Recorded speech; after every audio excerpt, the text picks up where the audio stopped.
அனைவருக்கும் காலை வணக்கம். இந்த காணொலியில் மந்திர தேகம் என்றால் என்ன, தாந்திரிக முறைப்படி அதற்கு என்ன சொல்லியிருக்காங்கன்னு பார்க்கலாம். மந்திர தேகம் என்பது ஒளி உடல், அதாவது சப்த உடல்.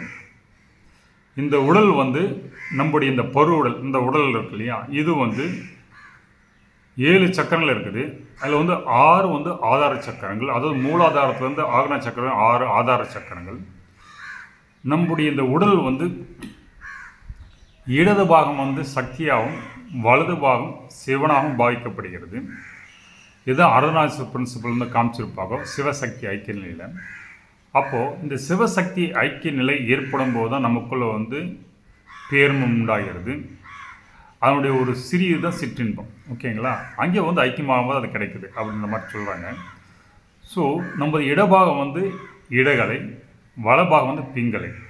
அதாவது இடபாகம் பெண் தன்மை, வலபாகம் ஆண் தன்மை. சிவம் வலபாகம், சக்தி இடபாகம், இடகலை பிங்கலை அப்படின்னு இருக்கு. அப்போ நம்ம பாடிக்குள்ளே 3 சக்தி ஓட்டங்கள் பிரதானமாக இருக்குது. அது இடகலை, பிங்கலை, சுழுமுனை. இந்த 3 நாடிகள் வழியாக போகிற சக்தி ஓட்ட பிரதான சக்தி ஓட்டங்கள். அது இடகளில் பல கிளைகள் பிரிந்து போகும், பிங்களில் பல கிளைகள் பிரிந்து போகும், அது வேறு. அப்படி போனால் 72,000 நாடிகள் போயிடுது. அப்போது இந்த 3 பிரதான நாடிகள் தான் நம்மளை இயக்கத்தை கொடுக்குது. எப்படி north pole south pole different polarity attraction கொடுத்து ஒரு இணக்கத்தை ஏற்படுத்தும். அதே மாதிரி தான் இந்த ஆண் தன்மை பெண் தன்மை நம்ம ஒவ்வொரு சக்கரா லெவலில் இந்த ஜடத்தோடு கூடுது. ஆண் சக்தி பெண் சக்தியும் இந்த ஜடமாகிய உடலோட ஒவ்வொரு சக்கரங்களும் கூடுது. அந்த கூடுற தன்மை எப்படி இந்த ஆண் சக்தி பெண் சக்தி இணைந்து இயல் செயல்படும், அதை பொறுத்து இருக்குது. இந்த ஆண் சக்தியை சிவனுடைய அந்த ஓட்டத்தை அவான ஓட்டம்னு சொல்லுவாங்க. பெண் சக்தியினுடைய ஓட்டத்தை பிராண ஓட்டம்னு சொல்லுவாங்க. அப்போ நம்ம உடலுக்குள் அபானன் பிராணன் ஓட்டம் இருக்கிறது. வலபாகம் அபானம், இடபாகம் பிராண ஓட்டம் இருக்குது அப்படின்னு சொல்கிறது. அப்போது இந்த வலபாகம் இடபாகம் பிராணன் அபானன் இதனுடைய சரிவிதம் கலக்கிற தன்மை, காற்றோட்டத்தை கலக்கிற தன்மை சக்கரால் எப்படி இருக்குதோ அது போல தான் சக்கரத்தின் இயக்கம் தூண்டி விட்டு அது வைப்ரேஷன் ஏற்பட்டு அதில் ஏற்பட்டு சக்கர இயக்கம் நல்லா இருக்குது.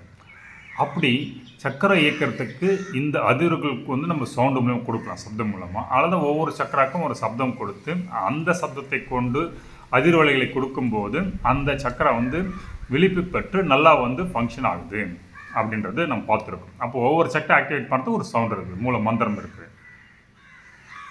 இப்போது நம்முடைய குண்டலினி, அதாவது மூலாதாரத்தில் தங்கிற குண்டலினி பெண் சக்தி. அந்த பெண் சக்தி தான் நம்ம இயக்கத்துக்கே இந்த யூனிவர்ஸ் எல்லாத்துக்கும் சக்தி தான் இயக்கத்தை கொடுக்குது. அதை சக்தியை பெண்ணாக பாவித்து நம்ம சக்தியாக சொல்கிறாங்க. அப்போது அந்த சக்தியை சகஸ்கிரத்தில் கூடிக்கொண்டு சிவன் சேர்ந்து அடையும் போது சிவசக்தி ஐக்கியப்படி பெருநிலை உண்டாகிறது. அப்போது சிவன் ஒளி, அதாவது வெளிச்சம் வடிவாகும், சக்தி சப்தம் பெண் தன்மையில் இருக்கிறாங்க. அப்போது இந்த சக்தி தூண்டப்பட்டு எவ்வளோக்கு தூண்டப்பட்டு மேலே எழும்புதோ, குணல் எலும்பு ஒவ்வொரு சக்கரம் ஆக்டிவேட் பண்ணி மேல் நோக்கி போதும், அதற்கேற்ப இந்த பிரெயினில் உங்கள் கான்சியஸ் மேப்பிங் ஆகிப்பட்டு அதற்கேற்றப்பாறு அறிவு நிலை விரிவடைகிறது. அப்போது எவ்வளோக்குள்ள சக்தி ஓட்டம் தங்குதடையின்றி கீழிருந்து மேலே எழும்புகிறதோ அதற்கு தகுந்தாற் போல் உங்களுடைய இந்த பிரெயின் மேப்பை அந்த அறிவுநிலை விரிவடைகிறது நடக்குது. நிறைய பேர் பிரெயின் 2 to 3% நம்ம யூஸ் பண்ணோம். அப்போது இவ்வளோ யூஸ் பண்ணாத அன்பேங்கல் பார்ட்ஸ் பிரெயின்ஸ்லாம் கான்சியஸ் இயக்கிறதுக்கு காரணம் நம்ம சக்கரை சரி வர இயங்கவில்லை, சக்தி ஓட்டம் முழுமையாக நடப்படவில்லை. நம்ம சக்தி எப்போ முழுமையாக நடைபெறாங்க, இடகலை பிங்கள் ரெண்டுமே இல்லாமல் சுழுமுனை வழியாக சக்தி ஓட்டம் நடைபெறும் போது முழுமையான பிராண ஓட்டம் சக்தி கட்டு பிராண விரயமற்று அப்படியே இந்த பிரெயின் ஃபுல்லாக ஃபங்க்ஷன் ஆகும். அப்போ தான் உங்களுக்கு நாலேஜை விசாலம் அடைந்து இந்த பேரண்டத்தை தனக்குள்ளே இந்த பிண்டத்துக்குள்ளே உணர முடியும். இது ஒரு பெரிய சயின்ஸ் தாந்திரிகள் சொல்லியிருக்குது. அப்போது இந்த பேரண்டத்தை உணர்றதுக்கு எடுத்துன்னு முடியாது. அப்போது ஒவ்வொரு சக்கரா கிளீன்ஸ் ஆகி போயிட்டு சக்கரா நல்லா கேட்க ஒவ்வொரு சக்கராவில் அந்த ஆண் சக்தி பெண் சக்தியும் இணைப்பு ஏற்பட்டு தான் இந்த ஜட பொருளுக்கு ஒரு இயக்கத்தை கொடுக்குது. சப்தம் வெளிச்சம் 2 இதுதான் காம்பினேஷன் தான் கான்சியஸை வந்து இயக்கி இந்த ஜடத்தை இயக்குது. அப்போது இந்த ஜடம் இயக்கப்படுவதற்கு இந்த ஆண் சக்தி தன் சக்தி ஆண் தன்மை பெண் தன்மை வந்து முறையாக ஐக்கியப்பட வேண்டும். அது வந்து சிறிய அளவில் வந்து சக்கால் நடக்குது, முழு அளவில் வந்து சகஸ்ர அளவில் நடக்குது. அப்போ நம்மளாம் வந்து இந்த சீரியலில் வந்து சக்கர அளவில் மைனர் சக்கராஸ் லெவலில் இந்த 6 ஆதார சக்கர லெவலில் தான் வந்து இந்த மைனர் லெவலில் வந்து இயங்கி கொண்டு இருக்கிறோம். இதே வந்து ஒரு இறைநிலை அடைந்தவர்கள் வந்து பெருமையில் இருக்கிறவங்க வந்து இந்த சகஸ்ரத்தை முழுமையாக இயங்கி கொண்டு இருப்பார்கள். அவங்களுடைய பிரெயின் வந்து 100% வந்து எப்படி ஃபங்க்ஷன் ஆகுமோ எல்லாமே இந்த உலகத்தில் எல்லாமே இந்த பிரெயின் வந்து மேப் பண்ணி நம்முடைய கான்சியஸில் உணர்த்தும். அது அனுபவம் நமக்கு மாறும். நமக்கு எல்லாமே அனுபவம் நடக்கிறதுக்கான காரணம் வந்து நம்முடைய சக்தி ஒற்றை ஏற்படுற தடைகள் தான். அப்போது இந்த சக்தியை வந்து எழுத்துக்கள் சக்தியை வந்து ஒளி, அப்போ அது எழுத்துக்கள் தான் வச்சுருக்காங்க. அப்போ ஒவ்வொரு சக்கரம் எழுத்துன்னு பார்த்தோம்.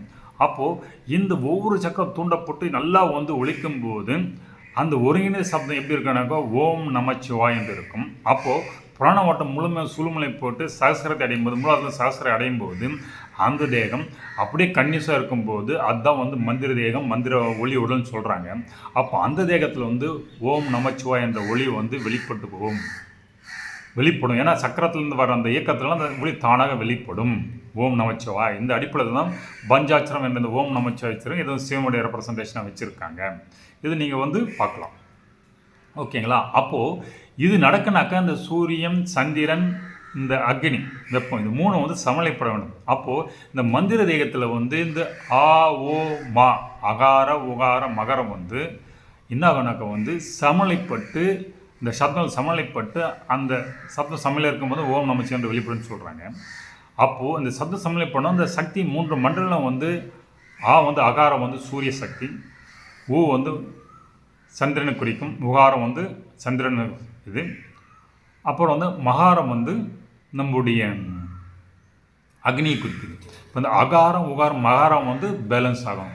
அப்போ மந்திர தேகத்தில் அகார உகாரம் வந்து பேலன்ஸ் ஆகிட்டு இந்த 3 மண்டலம் பேலன்ஸ் ஆகிட்டு அதிலிருந்து ஓம் நமச்சிவாய் என்ற ஒளி வெளிப்படும். இதுதான் வந்து தாந்திரிக முறையில் சொல்லப்பட்டுள்ள இந்த உடல் இயக்கத்தினுடைய தத்துவம். தாந்திரிக முறையில் வந்து உடலை வந்து கோயிலை பாவித்து உடலை வந்து தங்குதடை என்று சக்தி ஓட்டு ஏற்படும் போது அது பெருநிலையை ஆண்மலையை அடைந்து முக்தி பெறுகிறது அப்படின்னு வந்து ரொம்ப அழகாக சொல்லியிருக்காங்க. அது வந்து ரியல் சயின்ஸ். இந்த கலியுகத்துக்கு ஏற்பட்ட சயின்ஸ்னாக்கா உங்களுக்கு வந்து கடவுள் இருக்கிறன்னா அது நமக்குள்ள உள்ளுக்குள்ள இருக்கிற அது வெளிப்படணும். 100% சக்தி உங்களுக்கு வந்து வெளிப்படணும். அப்போ 100% நானும் வெளிப்படும். அப்போ இந்த பேரண்டில் எல்லாமே நமக்குள்ள வந்து வந்து அனுபவம் பெற முடியும். இதுதான் வந்து தாந்திரிக முறையில் சொல்லப்பட்டுள்ள இந்த பேரின்மலை அடைவதற்கான உடல் மூலம் சொல்லப்பட்டுள்ள ஒரு உக்தி. ஸோ இது உங்களுக்கு இந்த காலை வந்து ரொம்ப யூஸ்ஃபுல்லாக இருந்திருக்குன்னு நினைக்கிறேன். இந்த காணொலி கண்டமைக்கு நன்றி. தேங்க்யூ.